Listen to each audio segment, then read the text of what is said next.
Order in the court. The internet jury is now in session. We're reviewing a week's worth of the pettiest crimes and most unhinged revenge ever recorded. I've gathered all the evidence, including 2 exclusive cases at the end. Presiding judge, that's me. Let's hear the testimony. This story is about the high-octane heartbreak of the empty tank. Let me introduce you to our protagonist, the matriarch of meticulous malice.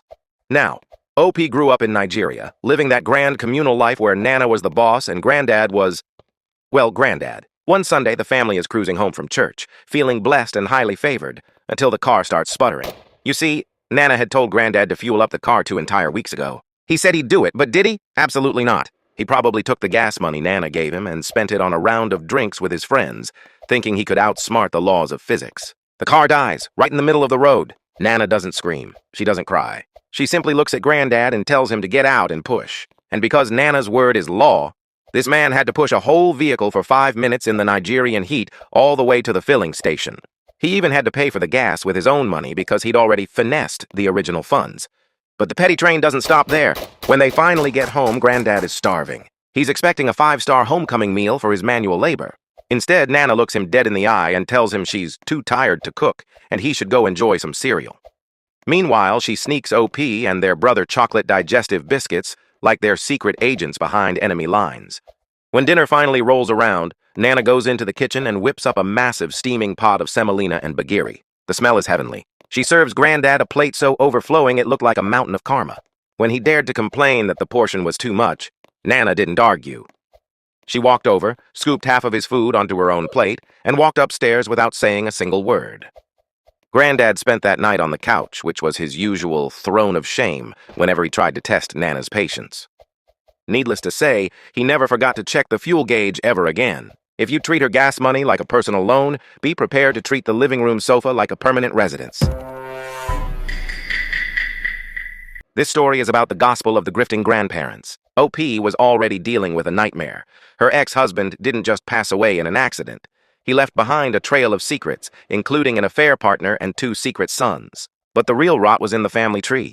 Her ex-in-laws were trying to sue for custody of OP's teenage daughters while simultaneously trying to move into OP's house. When OP said absolutely not, they decided to weaponize their church against her. It reached a breaking point at a local weekend market. OP's youngest daughter was cornered by a literal flock of church aunties. These women were screaming at a grieving teenager, calling her unchristian for not wanting to play happy family with her father's affair babies. They even told OP she was a failure for not obeying her in-laws like a good wife. OP found out the source of the poison. Her mother-in-law had posted a total work of fiction on the church Facebook group. She claimed the affair babies were actually from a surrogate because OP was barren and that OP was just a cold-hearted woman who hated boys. She painted herself as a penniless saint being bullied by her own grandchildren. But here's the thing about this specific church. They might be judgmental, but they hate cheaters even more than they love gossip. OP realized she still had her divorce war chest from before her ex died. So, she went to a print shop and ordered the highest quality, high-gloss paper available. She spent hours crafting prayer binders that looked exactly like the church's official hymn books. The first page wasn't a psalm. It was a high-definition photo of the ex-husband and his mistress making out on OP's living room couch. OP included every text message, every receipt of the cheating, and the coup de grace. A series of messages where the grandparents called OP's daughters bastards and blamed them for their father's death. OP walked into that church and tucked her custom binders right into the pews. The explosion was glorious. The saintly grandparents went from the church's most pitied couple to being social pariahs overnight. The Facebook group became such a battlefield of insults that the pastor had to stage a digital intervention. The in-laws were eventually shamed into fleeing the congregation entirely, posting one last "woe is me" status about how no one respects the elderly. If you're going to use the good book as a weapon, make sure your own life isn't a collection of forbidden chapters. This story is about the motel receipt massacre. Let me introduce you to our protagonist, the architect of the absolute audit. Back in the early 2000s, OP started noticing that the math just wasn't mathing. His wife was supposedly taking their 2 young kids to visit her parents, which is sweet, right? Except her parents lived 90 minutes away, and she was making this trek 3 times a week. When OP asked her about it, she gave him that "I'm totally not lying" face that only a guilty person wears. So he turned into a human calculator. He tracked her mileage and discovered she was putting an extra 400 miles on the car every single week. The smoking gun didn't come from a high-speed chase, though. It came from a sticky note. His wife left her AOL password right next to the computer like it was a grocery list. OP logged in and found the digital receipts, emails to a college bestie detailing how she was regularly hooking up with a high school ex. And the audacity? They were even making fun of the ex's wife for gaining weight. OP didn't scream, he didn't cry. He went into boss mode. He hired a private investigator named Ron, who documented the whole sordid routine, dropping the kids at grandma's, meeting Bob for lunch, and heading to a dumpy motel. But OP didn't just want a divorce, he wanted a total system failure for the guy involved. He found out Bob was a VP of sales at his father-in-law's company. Big mistake. On the same day OP had his wife served with divorce papers at work, he sent Ron to hand-deliver the entire evidence file to Bob's wife. The fallout was nuclear. Bob's wife emptied their joint bank accounts and moved out. Her father, the boss, fired Bob immediately. Then, because her parents owned the house they lived in, Bob was evicted. He ended up with a broken nose from his brother-in-law, a criminal record for harassment, and eventually vanished from the internet entirely. OP simply walked away with his dignity and his kids, leaving the wreckage in his rearview mirror. This story is about the cardiac climb to karma. OP was born with a congenital heart disease. Growing up, they weren't the star athlete. They were the skinny, clumsy kid who had to sit out of dodgeball because their heart literally couldn't handle the explosive stress. And of course, there's always that one PE teacher. You know the type. The peak high school football star who peaked in 1998 and now spends his days shaming teenagers for not being alpha enough. This man actually made an overweight student jump over a stool until the poor kid cracked his head open. Truly a charming individual. He constantly called OP a weakling because they needed breaks during basketball. But what this teacher didn't know is that while OP couldn't sprint, they were a monster at endurance. OP had fallen in love with road cycling. They spent their weekends silently conquering mountains, becoming a 55-kilogram climbing machine, all while the teacher assumed they were just some nerdy kid who couldn't kick a ball. Then came sports day. The challenge? A grueling 12-kilometer mountain climb. The teacher, riding a heavy mountain bike and oozing overconfidence, told the class he'd be cycling to the top and invited anyone to join. He looked at OP and basically said, "Don't expect me to wait for you." Oh, he didn't have to wait. OP showed up in full racing kit, looking like they stepped off the Tour de France. The teacher started fast, trying to break OP on the flat roads, but OP just sat on his wheel, silent and lethal. Once they hit the 7% gradient of the mountain OP's literal home turf, the power dynamic shifted. OP realized the teacher was struggling, but instead of just zooming past, they decided to play with their food. For 30 minutes, OP kept the pace just slightly above what the teacher could handle. It was psychological warfare. Every time the teacher slowed down, OP would chirp, "Would be pretty embarrassing if the class saw you get beat by the weakling, right?" In the final 300 meters, OP finally let it rip. They soared to the summit, leaving the teacher gasping for air in the dust. By the time the bus full of students arrived, the tough PE teacher was hunched over a trash can, vomiting his pride into the pavement. He was so wrecked he had to skip the hike, while OP just sat there, perfectly hydrated, watching him suffer in total, beautiful silence. He never said a word to OP in class again. This story is about the love child from a ghostly past. Let me introduce you to our protagonist, the botanist of bitter betrayal. Now OP is a patient person. They worked for 10 years, saved every penny, and finally bought their first home. They specifically told the real estate agent, "I want a freehold title. No shared rules, no drama. I value my privacy." The agent looked them in the eye, promised it was freehold, and took the money. 5 months later, knock at the door. It's the neighbor asking for strata fees. OP realizes they've been lied to. They confront the agent with receipts, emails, and flyers. And this man, he basically laughs in their face. He offers a measly $1,000 to go away and refuses to take responsibility for the massive legal headache he caused. Most people would sue.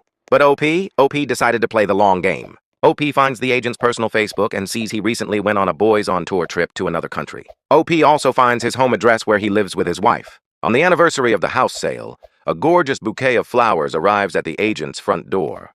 The note reads, "Remembering you on this, our special day, she has your eyes. Love, L." Every single year for 6 years straight, Ella sends flowers. Sometimes it's a postcard from the country he visited, talking about their connection. 3 weeks ago, OP gets the tea. The agent is divorced. He lost the house. He lost his business, he's broke. It turns out the agent actually had cheated on his wife years ago and gave her an STD, but he'd convinced her it wasn't him. When OP's flowers kept arriving on that specific date, the wife realized the timeline matched his business trip. She assumed L was the mistress and that they had a secret love child. She nuked his entire life in the divorce. OP didn't even know about the cheating. They just picked a random date. But hey, the universe loves a coincidence. This story is about the air horn awakening of a gin-bloated bully. Back in the early 2000s, OP was just 18, working the Canadian oil patches. It was good money, but it came with a side of Gary. Now, Gary was a mid-50s, mean-spirited alcoholic who was as lazy as he was hateful. He spent his shifts in the trailer watching DVDs while OP did all the heavy lifting. But Gary's real hobby, emotional warfare. When Gary found out OP's dad wasn't in the picture, he didn't offer sympathy. No, he told OP, no wonder your dad walked out on you.